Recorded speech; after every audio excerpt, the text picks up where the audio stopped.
Welcome to Ultimate Options. Did I say that right? Ultimate? I'm here with Corey Holliday. It's so good to have you with us. Corey, how are you?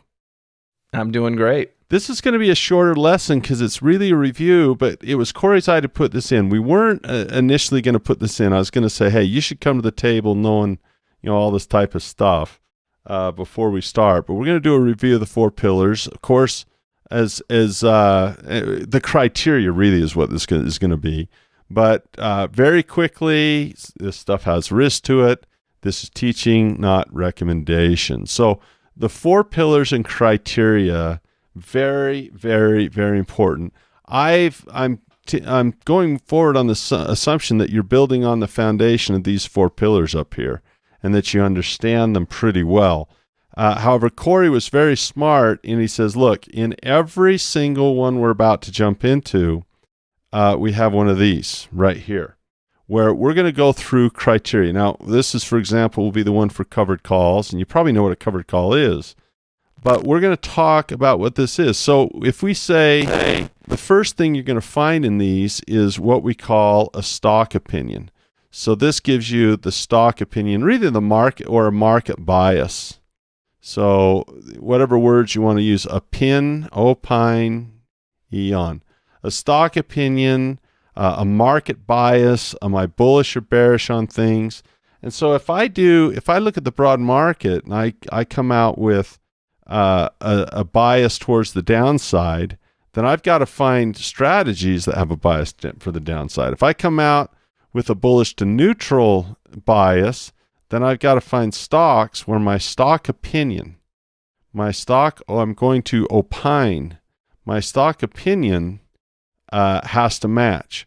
And so if I say strong market, well, what does that mean, right? What does that mean? If I say strong sector, what does that mean? If I say strong company, no earnings date, don't use a pharmaceutical, what's on the calendar for earnings?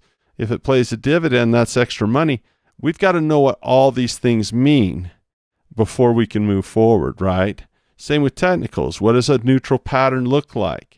Right? What does support and resistance look like? What does setting a target technically look like in volume? So volume could be really looked at as either one. So that's a huge deal that we speak the same language.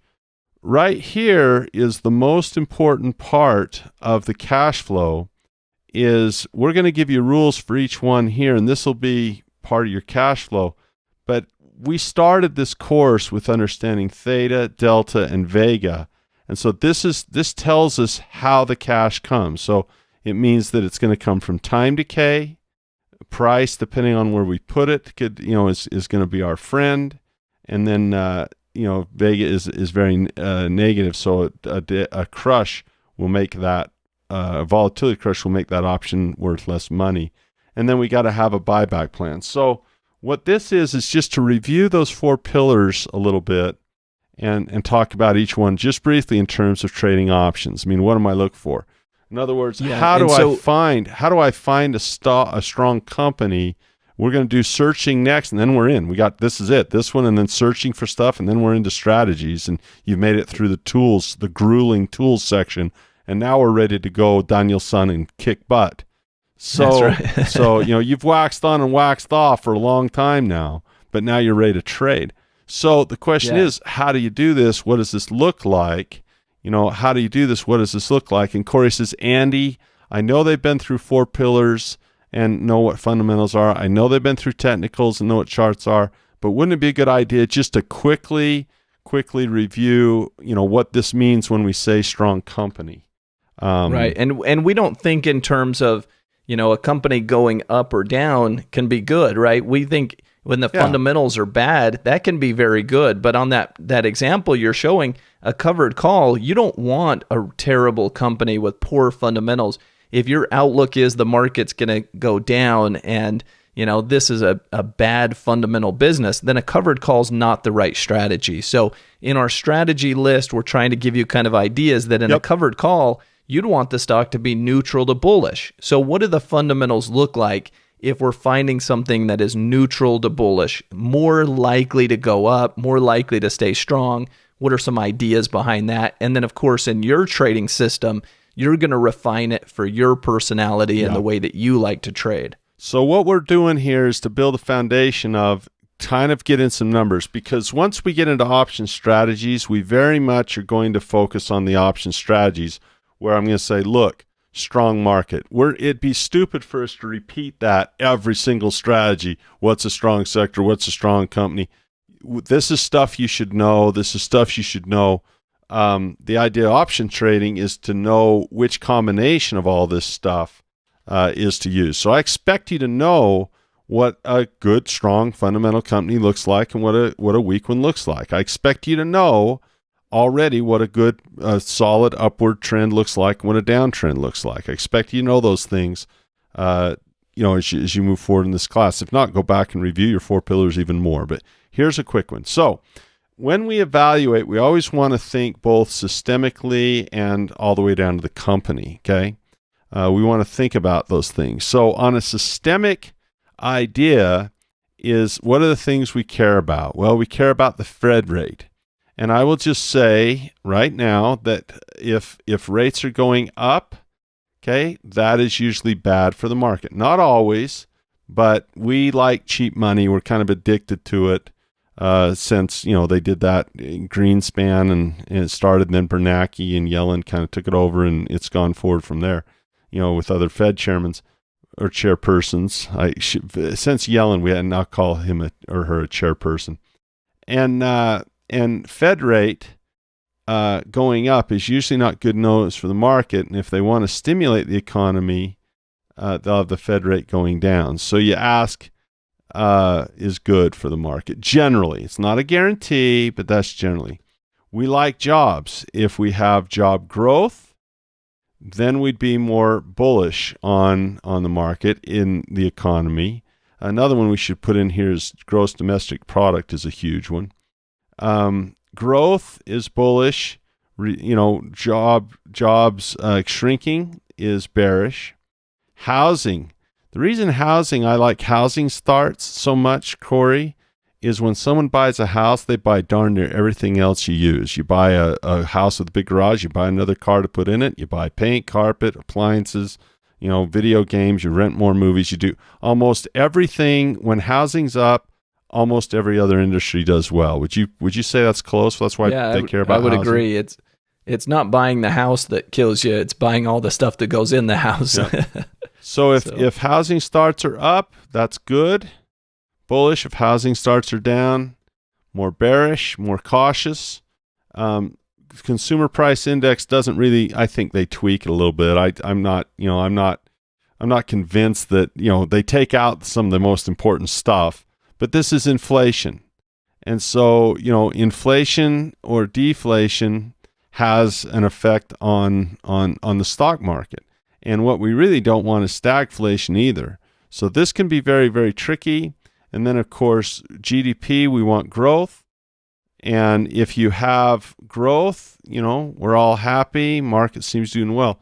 But if we have what's called a recession, and there's lots of different recession, a lot of different opinions on what a recession is. But I would say this: if you have two quarters where you shrink instead of grow, I'd say if you get more than 2 quarters in that, you're probably in a pretty good recession. Would you say the same? Yeah, exactly. And so, the extreme would be going into a depression, which would be even more extreme than a recession. And I'm not sure why they call it the Great Depression, because there wasn't anything great about it when it happened, but that's exactly right. So that's the systemic, that's how that works. Let's talk about the company. Now, this is an options course, and so if the stock price is like $2, you're probably just going to buy the stock. It might not even be optionable. So generally, when it comes to options, we're going to find prices that are a little bit higher, because that's the whole reason to leverage them. So talk a little bit about price. Like when I run a search for stocks, I often will set a price that I want a little bit higher because I don't want to mess with $1 and $2 stocks. I want to weed those out right away. What do you say? Yeah, exactly right. And, there's actually in a lot of mutual funds and their write-ups, they can't invest in stocks that are below $5 per share and so on. Yeah. So you just get less interest in it, and we want big fund managers to be involved because that creates more liquidity, more buyers and sellers, easy to get in and out of the trades. And so there's just some benefits to dealing with stocks that trade at a little higher price point as a general rule. So I'm going to say double digits. I'm going to say, double digits at least. And, you can always look at it individually, maybe find some $7 stock that has, 5-cent options on it or something, 77-cent options or whatever on it. But double-digit prices, okay? Now, this is the one we're going to spend a little time on. When you have fundamentals, as you know, is about the financial statement, okay? So the way that financial statements work is by relationships: income, expenses, assets, and liabilities. And I can find all types of ratio. If you take the income and the expenses, maybe you've got some earnings, and this might be just before taxes and before amortization and before interest and all that. You just take kind of like in real estate, you have the NOI, it's this basic thing without the debt payment and stuff, but you basically have something in the earnings. So if I look at the price of the stock and then I compare that to the earnings, it can give earnings. I can get a price earnings ratio. I could also say, what are the assets of this company? And I say, look, what is the price against the assets? And I could get an idea of whether I'm buying something. I mean, look, if I pay and I've got a lot of good assets in here, that's a value, right? What if I pay a small price and they got tons of assets? What if I pay a small price and they're earning tons of money, right? Another thing I might look at is I might look at their debt to earnings. So I might look at what their earnings are, right? Earnings, and I might look at what their debt is, how much debt they have. So I might take what's in this column here, their debt, and I might pit that against their earnings and say, well, if they have a ton of debt but really small earnings, is that really healthy for a company? One of the sovereign fundamentals ones I like to look at is debt to GDP. In other words, debt to income. So I might say, how much debt do they have, and how much income can they produce? In other words, if a country has lots of debt but their gross domestic product is low, GDP is where they get their taxes from, right? So debt to GDP. On the sovereign level, debt to GDP. Okay, so these tell me about how the company, almost every one of these tells me how the company's doing right now. Okay, but there's one other thing to think about. So this is almost all about earnings and money, and probably the most important thing is the company earning money. These things that have earnings in them are really, really important, especially the price to earnings. I'm buying this number. I'm buying earnings in a nutshell. Okay, but the other thing we might have is maybe I have this stock, and remember this from Four Pillars, there's their sales maybe. Let's say that's their earnings. And then I have another company, and let's say that this is their earnings. And we'll call this company XYZ, and this is company ABC. Which one do you want, Corey? ABC or XYZ? Which one looks more fundamentally sound? Yep, ABC. They're generating positive earnings. And you can think of it as if you were investing, if these were lemonade stands, you're not getting any return on your investment if you buy into XYZ because they're losing money, whereas ABC is going to be paying you back some money as an investor because they're earning money. So now I kind of pulled a dirty trick and I put it in context now. So before we were looking at this, one earning money, right? I said, oh, Corey, look, this is what I did. I said, Corey, do you want this one? Or Corey? Now we got more information. Now we got more information. Look at the growth. So ABC has earnings deterioration. So they're now which one you money? Yeah, now which one you want to hop on? Interesting because XYZ now has growth. They're still losing money, but their earnings are growing. So they're getting closer to profitability. They're growing their earnings better. And so that's a great example. It's the trajectory of earnings and the expected growth that usually matters most to Wall Street, because Wall Street is a forward pricing, it's a discounting mechanism. It's trying to basically say, what can I buy now that's going to be worth more in the future? And so that growth is very important.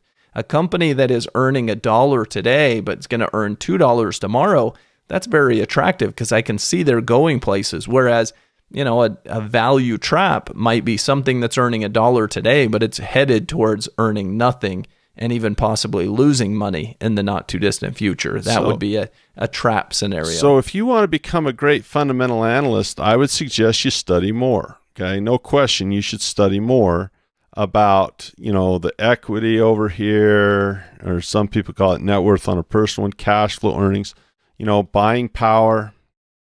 How much buying power do they have? What's their credit rating? Are they AAA? These 8 numbers are the most important one, I think. Earnings, expenses, cash flow, asset, liability, equity, buying power, and credit rating. Have they kept their promises in the past? You get a low junk bond, they have bad credit ratings. So you're going to see this, though, but to trade basic options, how far into the fundamentals do you need to get to where you can function as an option trader? Do you want to become a full-time analyst on CNBC that looks at every ratio and every little nook and cranny? Because we can keep going forever and turn this into a fundamentals class pretty easy, which we don't want to do. So I'm going to say this: earnings, okay, growth, and liquidity. Okay, those 3 things, if you can get a pretty good idea of those 3 things, you're going to have pretty good fundamental analysis. So if you can look at either a PE ratio, growth, or turn them into a price, earnings, and growth, and then you also know the date when earnings are coming out, you get those 2, you've got a pretty good start on fundamental analysis and on growth. Okay, you've got a pretty good one. And then if you look at volume, which is almost a technical term, and market cap usually, right? And then you get the price of a stock that's not a penny stock. You get that right there, you've got a pretty good, a good enough start to trade an option. So price, we said double digits. Now notice this. The E is an earnings number. The E is an earnings number, and the E is an earnings number. So we've got 3 metrics right here. They're going to focus on the company's earnings. We've got 1 metric in here that focuses on their growth. We've got 3 in here that'll help us with liquidity, especially these 2. And we've got, some basic fundamentals covered here without freaking out and having to be a full-time fundamental analyst. So we said double digits here. Let's just lay some things on. If we are bullish on the company, let's put these in green. What kind of PEG ratio would you want to see if you're bullish? Yeah, 1 or less would be a fantastic PEG ratio. So 1 or lower as far as the ratio. So if I see the PEG is less than 1, that's pretty good, right? Yeah, so what the PEG ratio is price to earnings divided by growth. So if the price to earnings was 10, that means you're paying 10 times the amount it earns, right? So if it earns $1 this year, your investment would be $10 and you'd have a 10 PE ratio. The growth rate being above 10% would give you a less than 1 PEG ratio, because it's price to earnings divided by growth. What less than 1 on the PEG ratio tells you, in a nutshell, is that the growth rate is higher than the PE ratio. Yep. So if you had a PE ratio of 10 and your growth rate was 15%, then you would have a less than 1 PEG. If you had a PE ratio of 25, but the growth rate is 35%, you'd have a less than 1 PEG ratio. So it's a great metric for evaluating the price to earnings and the growth and putting it into a package and saying, you know what, if I can get a PEG ratio that's at 1 or lower, I know I've got a solid fundamental backdrop there. In history, if you go back in history, you can find stocks like during the dot-com boom, and then after that, even like Amazon after the dot-com boom. Amazon went on a tear, in the 2000 late 2000 teens, and it had a PE where you were paying like $300 for $1 of earnings. That's insane, but its growth was absolutely nuts. So while it had a really crappy PE ratio, the growth balanced that out and made it more valuable. So value comes from earnings and growth. That gives you both. Okay, what would be a bearish? What would you look at a PE, a PEG ratio, and say, oh, that's nasty. That would make me be bearish on it.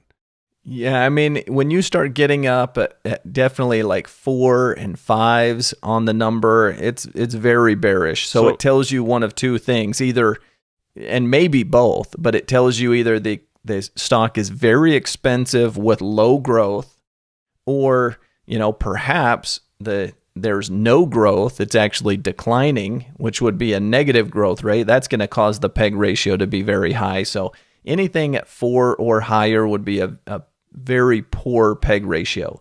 When you're kind of in the 1.5 and 2s, those are kind of normal. Less than 1 is very good. Anything you start getting up above 4 and it's looking pretty rough and pretty bad. And so when we say bad earnings, but good opportunities for bearish trading, right? So bad earnings, but and I'm going to switch these colors from good to bad when we get to technicals, just to get that out of our heads, right? This is red is bad and green is good and this is neutral. But that's what we're looking for. So in this course, when we say, hey, find a good fundamental stock, we'd like to see this. If we say, hey, we're bearish, we'd like to see this. This is kind of, meh, we're not too worried about it. We can still trade it. What we really don't want is anything that's going to scare us. And I'll tell you, the shorter term we're doing, the more this matters. The longer term we're doing, the more this matters. Would you say that's true? Yep, absolutely. Okay. And that's a great point. The longer you're going to be in the trade, the more the fundamentals matter. If you're in a trade for a week, the fundamentals are not going to be updated in a company usually. Fundamentals every quarter, right? The company fundamentals are not going to be updated, but maybe once every 3 months in their earnings announcement, right? Usually that's where they update their latest fundamentals. So, but broad market stuff happens all the time. There's always something coming out. There's always something coming out. I got to put GDP on here too. This stuff we're always watching. So you want to always be looking at the calendar for that. Okay, EBITDA. Give me some good EBITDA numbers. Let's do it the same way with our less than, greater than system. Well, tell me what a good EBITDA is. EBITDA should be greater than, less than. So a metric that I like to use for EBITDA is it's called enterprise value to EBITDA. Mm-hmm. So it's kind of like the PEG ratio where you're saying, and this is something that private equity companies will do for valuing the company and saying, is this a takeover candidate? So, but if you have enterprise, let's look at enterprise value. This is important. Like there's all these valuations that you have. So let's talk about this. I don't want to turn this into a fundamentals class, but this is important stuff. Let's say you have price times the number of shares outstanding, the float. Okay, there's outstanding. Okay, price time number of shares outstanding. What's that? What is that, Corey? Yeah, so price times the number of shares is market cap. Exactly right. That's cap. Okay, so in a way, what is the value of an enterprise? Right? I mean, there's all different types of ways to come up with this. But maybe the value of enterprise also has to have the growth involved with it too, right? The value, my market cap might be wrong. I might have a lot of shares and a low price. Maybe my price is, $100 and I have, 1,000 shares out. So my market cap would be $100,000, right? That's pretty small. Yep. But maybe my upside's huge, maybe my growth size. So tell me, how do you measure enterprise value in a nutshell? Yeah, so what enterprise value does is it takes the market cap, what we're talking about there, plus the debt. So that's something that's not accounted for a lot of times, is how much debt does the company have. Plus if there's any, like financial companies will have preferred stock shares. So you'd add in any preferred stock shares. And then they would subtract away Yeah, preferred shares. And then they would subtract away any cash or cash equivalents, if they own treasuries or anything like that they could get to cash. And that's your enterprise value. So it's going to give you the market capitalization, but it's also taking into account your debt and any preferred shares minus your cash. Yep. And that spits out an enterprise value of the business. So the value of a company, a stock, a lot of people talk about market cap because really, how much does it cost to buy the whole company? Well, you'd have to buy all of the shares at that price. You'd have to buy all of them. And, for Apple, that's like $1 trillion or whatever, for a big company like that. It's just a massive amount of money. But by taking out the cash, adding in the debt, and looking at the amount of shares they have, that's a little closer or more accurate maybe of its value. This is just really its price. That's how much it costs to buy the company. You take that cost and then add in some of these other things, enterprise value. Is that fair to say? Exactly right. Exactly right. Because if a company were, private equity were going to take that company over, they would have to pay off the debt. They would have to assume that debt or do something with it. So it's just kind of taking more pieces of the information into account, a little bit more than just market cap. It's saying, okay, here's the market cap, but here's also how much debt it's dealing with, and here's how much cash it has, which is a positive. If it has a lot of cash on hand, well then, that's a positive to someone that's taking it over because they get to acquire that cash. So enterprise value is kind of just another metric for kind of valuing the business and figuring out what it's worth. So I'm going to show you this. You take in real estate, you take the income minus expense and you got your NOI. Okay. If you take your NOI and you divide it by the value of the price of the home or the value of the home, that's going to give you what's called a cap rate. So these words are fundamentals and technicals. It's real estate, it's stock, whatever. And then what you do is you can take some debt, right? You take out the debt, and then that gives you this awesome number called, what color should we make it? Cash flow. Okay. And so why don't you just go with the cash flow? Why not just go with the cash flow? Well, this NOI number really gives us a great idea of how the property is run, where this debt number tells me more about the mortgage and interest rate market. But if I really want to see what I mean, if interest rates go up, this debt can change, and I'm going to expect this to fluctuate on its own. This I have no control over, right? The banks, that's why the banks want to look at this. This tells me things I can control. I can say, you know what? I can raise the income by renovating. Every time there's a lease expire, I'll renovate that property and rent it for more. Or I'll get better management in place, or I'll get rid of I'll lower the vacancy rate, or I'll get better management in place, or I'll buy buildings that aren't as old, right? And so by looking at the things, you that's why in fundamentals you separate stuff out. So look at this. This is really the earnings before the debt. You follow that? That's the earnings of the company before the debt. So we have this thing called earnings before what? What do we want to see the earnings for? Interest, before taxes, interest, before taxes, depreciation, before things depreciate, amortization. So we have this thing called EBITDA, okay? And what EBITDA is it really says, look, the company has sales, right? And the company has expenses, right? But all this other stuff right here, give me the earnings before all this interest and taxes and depreciation, amortization. Just give me the frickin' good numbers right here. Just like in real estate, I say, look, what's the NOI? Because that's really the thing I got to force up to make this. The guy, Kenny McElroy, the reason he's who he is that number right there. He knows how to bring that up, lower that down, make that number bigger, and refinance and get more debt. They're independent. That's why we don't just look at cash flow in real estate. Well, in stocks, there's a very similar mentality. What are the earnings of this thing before interest, taxes, depreciation, and amortization of stuff, right? So that's why we care about these numbers.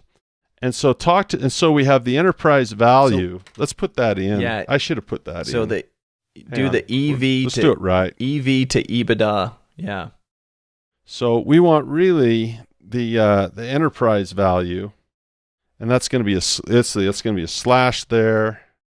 Yeah, and just do type. EV before this is the Perfect. Enterprise value ratio to EBITDA, where this is really a price. You could also say this is really this, wouldn't you? You really could if you wanted. Price to earnings divided by growth, or maybe look like, if you want to get really technical, you could do it like that.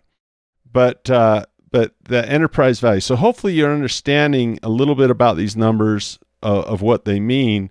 And I think that's a great comparison. NOI is to real estate what EBITDA is to a company. Maybe. I mean, that might be a stretch.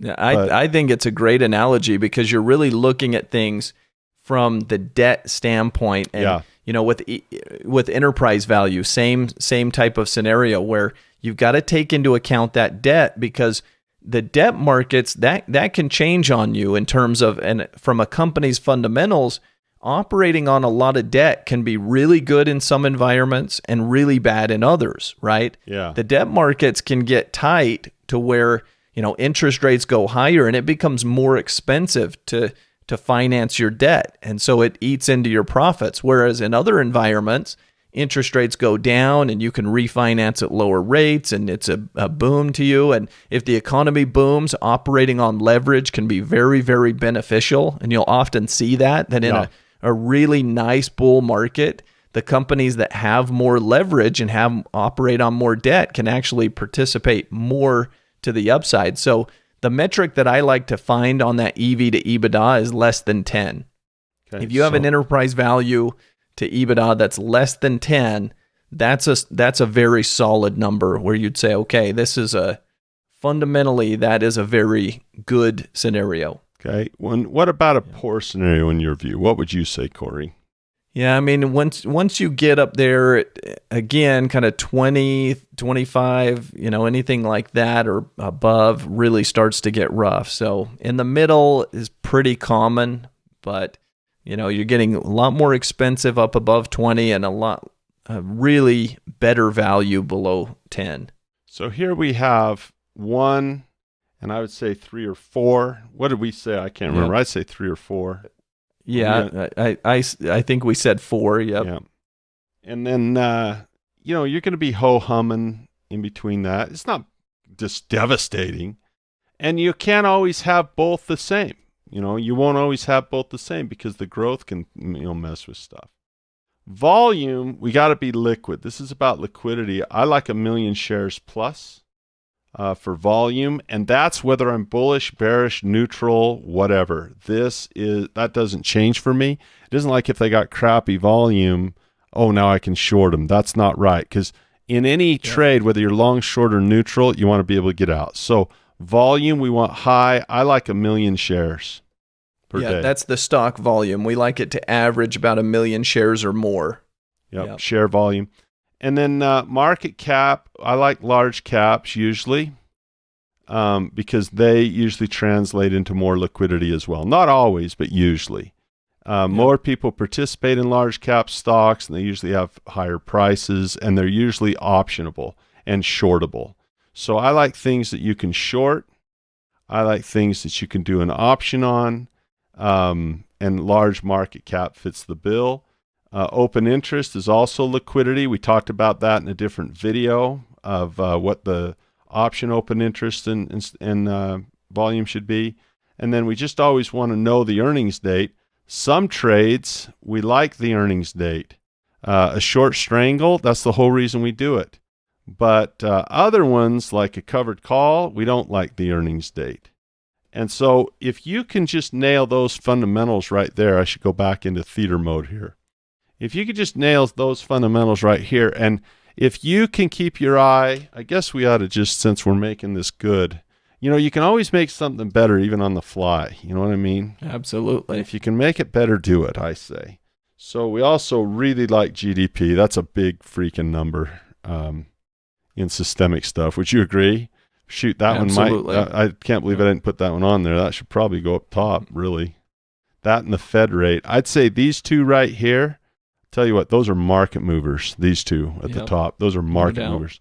So really, that's fundamentals. You don't need to be a fundamental expert. A person can trade options because we have risk management. Because we have risk management, this stuff right here, some people go insane on it, trying to go away with deep dives on it. And I wouldn't discourage getting more knowledge. That's always good. But this stuff doesn't always predict perfectly. That's why risk management is so important. We do it to give ourselves every advantage and every opportunity. But for this, when we say, again, the purpose of this is so you understand what numbers to look for so we don't have to do it over and over and over again, right? When we say fundamentals should be strong in the company particularly, that's a huge thing. Do we have good job growth here? Do we have good GDP going here in the market? Is the economy doing well? And then do we have a strong company with good enterprise over EBITDA and good PEG ratio and good volume and stuff? That's what we're trying to communicate. Okay, quick review here on technicals.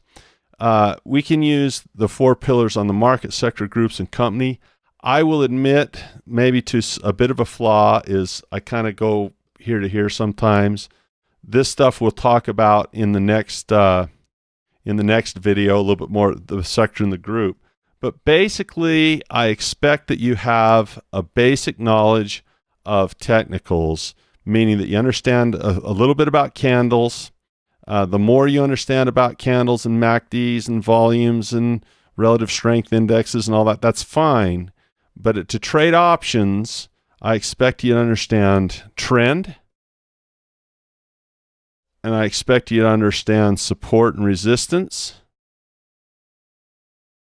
I don't know how to spell resistance. That's a guess. Nailed it. Support and that's like the first time we should take a picture of that. Support and resistance, and maybe a couple of patterns. But again, to trade options, as long as your risk management is in place and you really understand the cash flow, the fundamentals and technicals are helpful, but they're not nearly as important as the risk management. If you have good risk management, that can really make up while you're still developing your technical analysis. A lot of technical analysts really give themselves some help. So, for example, this is a downtrend because we're having lower highs and lower lows. This is an uptrend because we're having higher highs and higher swing lows. This is called resistance. This is called support. This is called a descending triangle. This is called an ascending triangle. And, you can go back to the 4 pillars and learn, your head and shoulders and your inverse head and shoulders and, your flag patterns. And, you can learn about, your, your high base, and stuff and your pennant pattern and the opposite, your alligator pattern. And there's a million patterns you can learn about, your cup and handles, your inverse cup and handles. But these things you'll get with time. What I'm saying is when we go here, okay, when we go here with technicals, there's going to be, 2 or 3, 1 or 2 or 3 of these patterns where you ought to know what a bearish chart looks like, a neutral chart, and a bullish chart, okay? So this isn't going to be a charting class. This is going to be how to trade options. But it's really hard to teach options if people don't have a good understanding of these basic ideas right here. And you can do this with the market, the sector, the group, and the company, right? You can do it with all of them. Yep. And just think of it simplified. If you're going to put your money in one of these, you want when there's more demand than supply. That's what an uptrend is. Yeah. That's more bullish. That means money's flowing in, right? So that the expectation is it's kind of like an object in motion tends to stay in motion. So if it's more upward trending, that's more bullish. If it's more downward trending, that's more bearish. And if it's sideways trending or kind of choppy that way, that's more neutral. And so, like you said, when we get to those strategies, in a covered call, you want it to be one of these two categories, neutral or bullish. We're not looking for bearish patterns. We don't want the stock to go down. Having the stock go down would be a negative result for our covered call. So we'll just define those as this is more of a neutral to bullish strategy. And you would know that you'd kind of come over and say, okay, I need to find these types of price patterns where I can make money. There will be nuances to pick up. For example, this is called consolidation. Okay, if I were going to do a short strangle, I would like this pattern better than this one. And the reason is this is consolidating, and they can break out with that consolidation. Here, I've got all kinds of levels of support and resistance that can act as places that, where I can sell clear here, I can sell clear here, and hopefully stay in the middle over an earnings date. So there are little nuances to learn, but in a nutshell, Corey was wise. He says, Andy, look, if we're going to go through this in such detail to give all of this criteria, why not take a minute and help people understand, what the heck we're talking about, just with a review of the 4 pillars. Cash flow. Look, when you trade stock and options, there's 6 basic trades or combination of those 6 trades we've talked about. You're either going to look for the price to move, you're going to look for the time to move, or you're going to look for the volatility to move. We've already covered that. But this is why we trade options, because a guy in the stock market who just goes long has to have a positive delta only. Then all of a sudden a guy learns how, maybe he or she learns how to short. Now the delta could go up or it could go down. It could change, right? But then we add time, where we can sell time, and then we add volatility. And now we have all kinds of ways to make money in a market. And now the market can go up, it can go down, it goes sideways, and all of them are good news. All of them make us happy. All of them are awesome, because no matter what it does now, we have the tools to profit. No matter what it does, we can take what the defense gives us. We can have the tools to profit. So we'll be talking in the cash flow section a lot about whether this is theta positive, which means theta helps us, delta positive, which means upward movement can help us, vega negative, which means an upward movement in vega would hurt us, and a downward movement in vega would help us. Is that right, Corey? That's right. Okay. Yeah. So that's that. And then finally, we have risk management. We did a whole section on that. So I'm not going to spend time on it here. I just want to mention it because it is the 4th pillar. We always test our trade, as you remember, right? We've got to have a good trigger. We've got to have a good exit. We have a good entry, a good stop. We got to have a good target. We have good timing on this, right? So if we get in the right time and we enter the right place, we get a nice stop on it and have a nice target, that's a big deal. And then, you can see the icons. We want a position size. These are the things we want to know, and we'll be covering those as part of the plan B for sure. So the 4 pillars make up our system.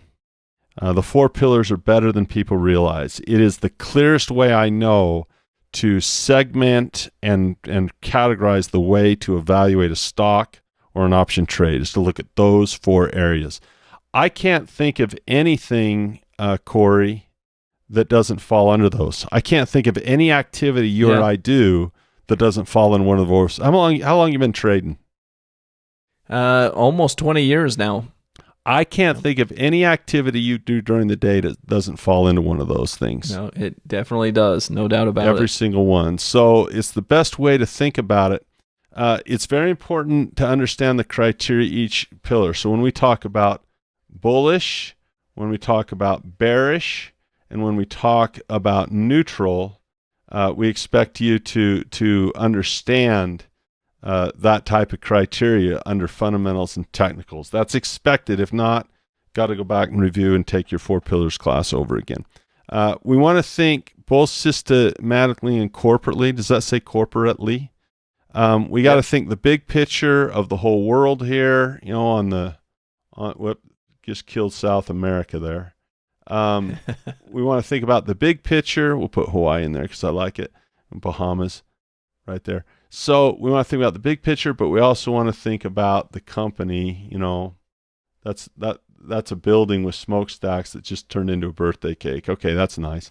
But we want to think the 4 pillars will apply to both in those cases for sure, 100%.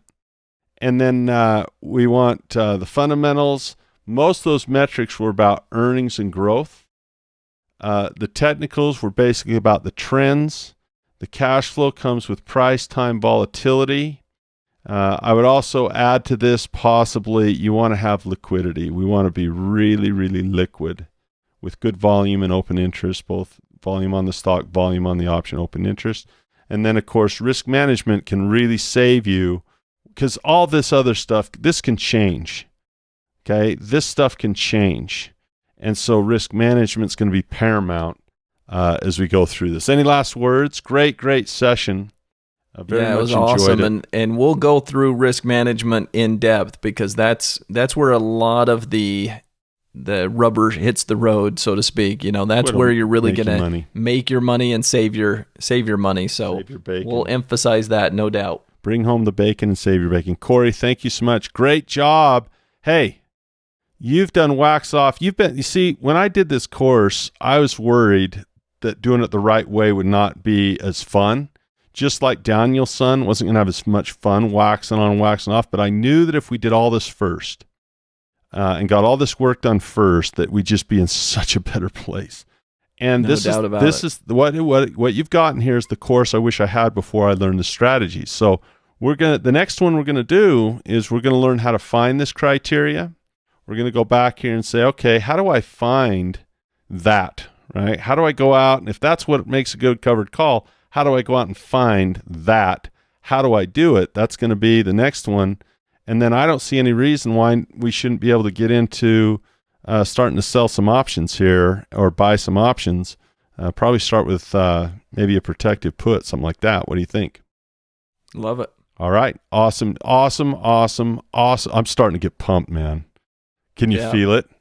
We're right there. We're on the cusp of the strategies. I'm starting to get pumped. Awesome. I mean, the guys have worked well. Everyone's worked well, right? At this point, if in theory, everyone has done what they got the trading journal downloaded. They've been paper trained a little bit. They've been going in. They've got their platform set up. They've got their piloting done. They've learned how to enter market order, limit orders, all those different orders they've got done. They understand their theta, their vega. All that stuff has been done. Their mindset is ready. They're developing good habits. They're reading books on discipline. I mean, they're ready. They're now sweep the leg, Johnny. Let's go fight. Sweep the leg, Johnny. All right, put him in a body bag. All right, man. Awesome.